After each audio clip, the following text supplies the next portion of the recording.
Hello and welcome to Collie Conversations, the podcast that's all about transforming your life with your Border Collie. I'm Gemma Fisher, your expert in all things collie. Whether you're dealing with reactivity, recall struggles, or just looking to understand your collie better, you've come to the right place. I'm here to help you turn those frustrating behaviours into wins with practical advice and real life solutions. If you haven't already, head over to our Facebook group for extra support and tips for collie owners just like you. Today, we're going to be discussing reactivity towards other dogs, or big feelings, as we like to call it in collie culture land. So grab a cup of tea and get ready to take some notes. Let's get started. All right, so we're going to start with the reactive label. And if you caught my earlier Facebook Live on my main page, that you'll know that one of the things that I talked about was the fact that overreact might be a better description.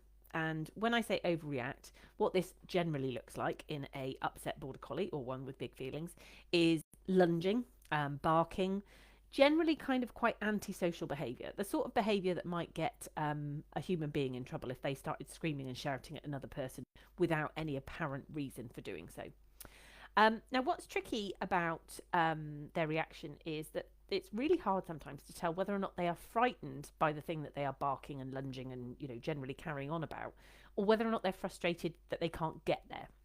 And that one's quite tricky sometimes to figure out because essentially the way that our Border Collies were bred to, to not accept no for an answer, really. If they are, frightened or frustrated, they probably will still look similar. And essentially, whatever is the reason, it's something that is raising their adrenaline. So whether or not they're feeling worried about it or whether or not they're feeling like, I can't get there, it's raising their adrenaline. So either way, that's the same situation. Now, I always think it's a good place to start with understanding our Border Collies better and their reasons for reactivity, to think about the sociability spectrum as I think of it. So on one end of the spectrum, you've got social jobs. All right, so jobs that like gun dogs, hound dogs, companion dogs, all of those dogs were bred to work in large groups of other dogs, to be quite social around other people. That was part of their genetic DNA. It was important that sociability was bred into them. Difference is solo jobs on the other end, dogs like guard dogs, vermin control dogs, herding dogs, such as our Border Collies. Those dogs were not bred to work in big packs. They were very much bred to work by themselves. So sociability wasn't such a big deal. And in fact, if you think about it, sociability probably wouldn't be that helpful either, because we want them to be really focused on the work that we're asking them to do as well. In addition to that, so as I say, you think about that as kind of the different genetics that go into making up our pet dogs. The dog tolerance spectrum, all right? So I'm not sure where your dog falls on this, but just have a little think.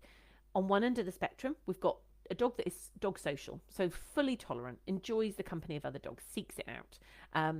Todd might sort of fit around there because he is a lover, not a hater, if you like. He's got a big address book full of other dogs' phone numbers. Dog tolerant is the other sort of category as we start to move through. So tolerates other dogs by being indifferent or friendly. So not seeking them out, but like, yeah, it's fine. If you want to come over and say hi to me, I can cope with that. Dog selective. So this is where I think most Border Collies fall, actually.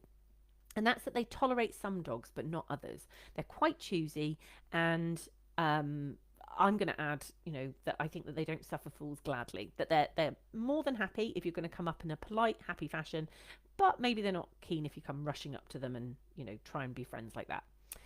And then on the other end of the spectrum, and as I say, I think that both the fully dog social and the dog aggressive dogs, it's probably quite a small window of dogs that are actually, really just dog aggressive from birth. And that is that they have absolutely no tolerance, and it's just outward displays of aggression at the sight of another dog. And as I say, I think, socialization experiences can sometimes lead them to that, but I think it's rare that we start with a dog that kind of has that in them. Not impossible, but rare.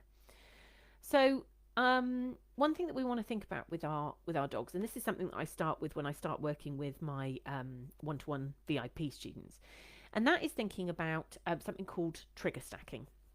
And so my first piece is all about, okay, let's go trigger hunting. So let me give you a human example of trigger hunting. You have got up late because your alarm didn't go off. Okay, a bit annoying, but it's not the end of the world. It's kind of like, okay, that's annoying, but you go to the shower. Maybe you're soaping up your hair. You know, if you've got long hair like me, you're soaping up your hair, and it's all going well. You're rinsing it off, and then the water suddenly starts to run cold. Oh, annoying. Okay, fine. You're now running late. You've got cold. Okay, fine. You go downstairs. You go to make yourself a cup of coffee because at this point you need a cup of coffee because the morning has not started well. Go to the fridge. The milk is off. Oh. You maybe go out to your car. Now the car won't start straight away. And essentially the day kind of keeps going like this. All right, one thing after another. You know, one of those type days.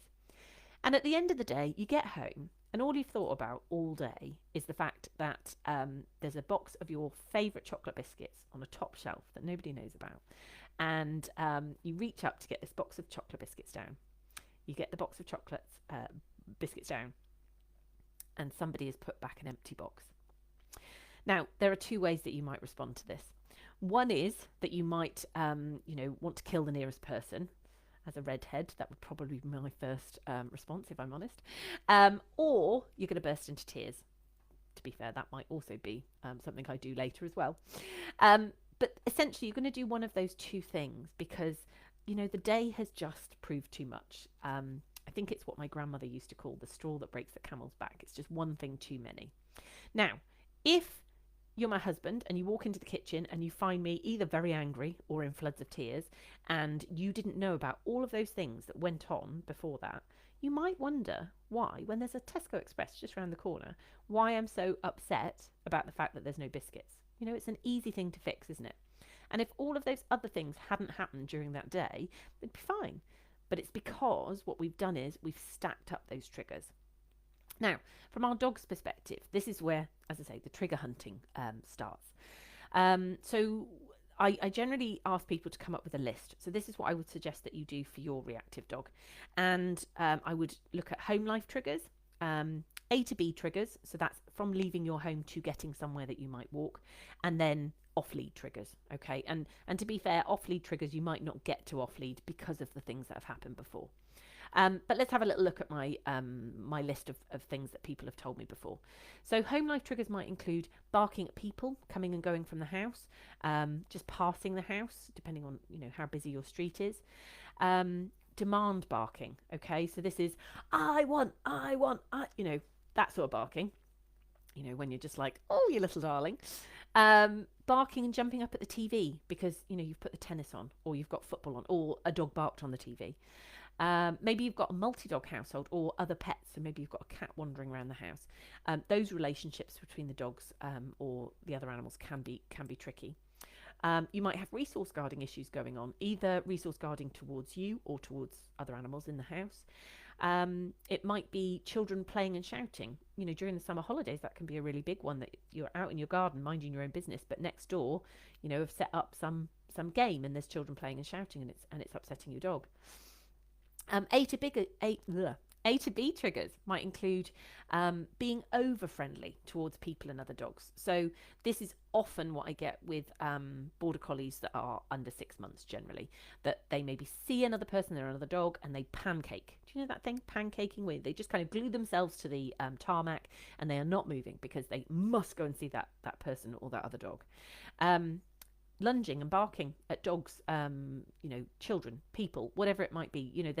They see something and it just immediately causes them to erupt like a volcano.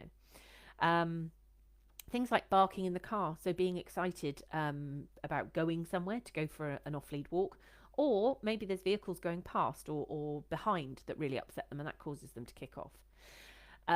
If you have a dog that when you're doing A to B is just constantly pulling, like there is never any loose lead going on, that's going to be a big trigger. If you have a dog that doesn't like traffic, so walking along the road next to cars is going to be a biggie. So as I say, the straw that breaks the camel's back might be the dog that is walking along minding its own business, but your dog has just had enough at that point. Now, one of the things that we really need to bear in mind with our dogs is that We need to be listening out for the whispers that tell us that they're uncomfortable before they turn into really big shouts. Because dogs will try to avoid using aggression. It's not something that they go straight to. That's not their, their go-to response when they're worried about something. They will often do lots of little things that lead up to kind of a big display. Habituation is the goal. So socialization is something slightly different in that socialization is about I want you to have relationships with the things that I'm socializing you to. But habituation is about being able to have triggers fade into the background so that, next door's children can set up that game in the garden, but you just kind of go, whatever, it's nothing to do with me. We want to think about what distance our dog is at when they don't even react by yawning, blinking, nose licking, like the teeny tiny signals that dogs do to say that they're not feeling very comfortable.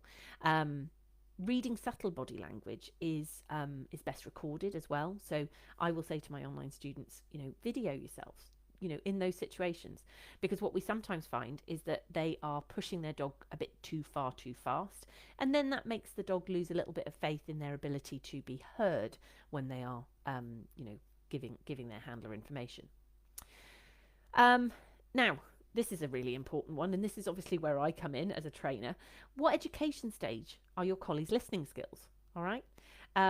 So if you're at home and you're in your pajamas and your slippers at home and your dog has really good listening skills, I would say that's about nursery. All right. That's where your dog, with no outside, things going on, nursery, kindergarten stage would be, I can listen to mum or dad in that environment. Primary, middle school might look like I'm pretty good at listening in the house. I'm pretty good at listening in the garden. About 80% of the time, mum or dad will get an immediate response from me, from what they're asking.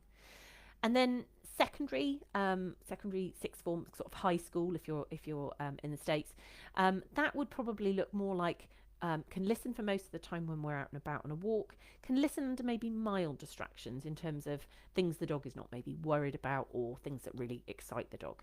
And then university, or what I call sort of PhD level challenges, are things like, I see that other dog walking towards us, and what you're saying is, I need you to pay attention to me. Can you do that?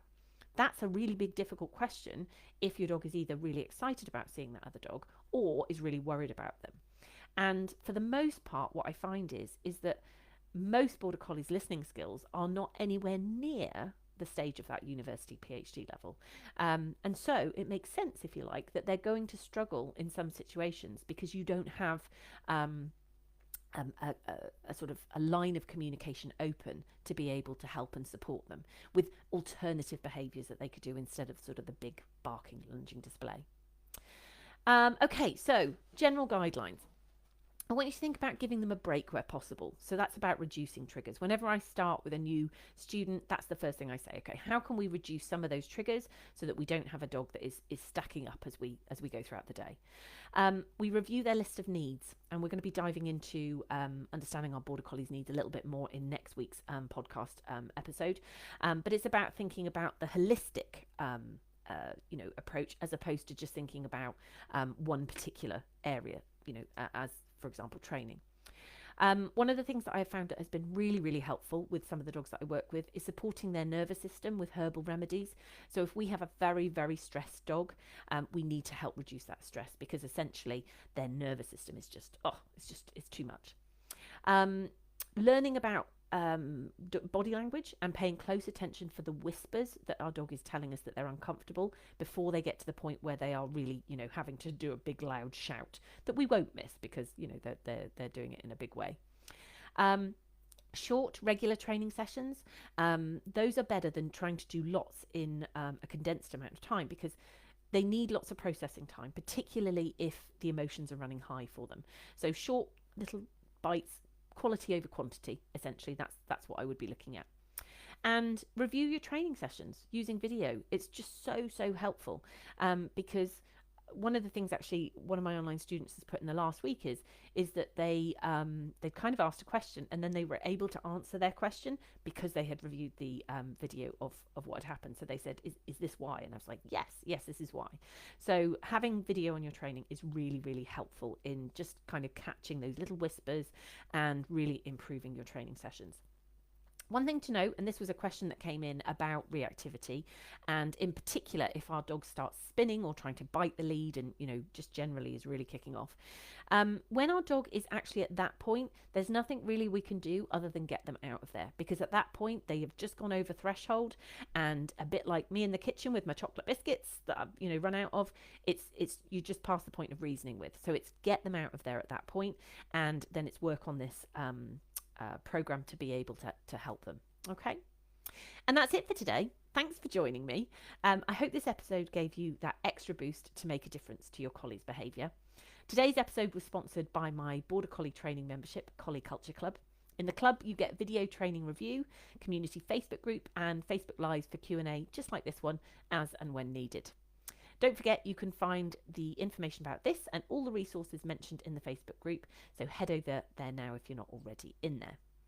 In the next episode, we're going to be exploring understanding our Border Collies better, so their genetic traits, what makes them tick, and why they sometimes behave in interesting ways. So stay tuned. Until next time, stay focused on progress, not perfection. And remember, every small win counts.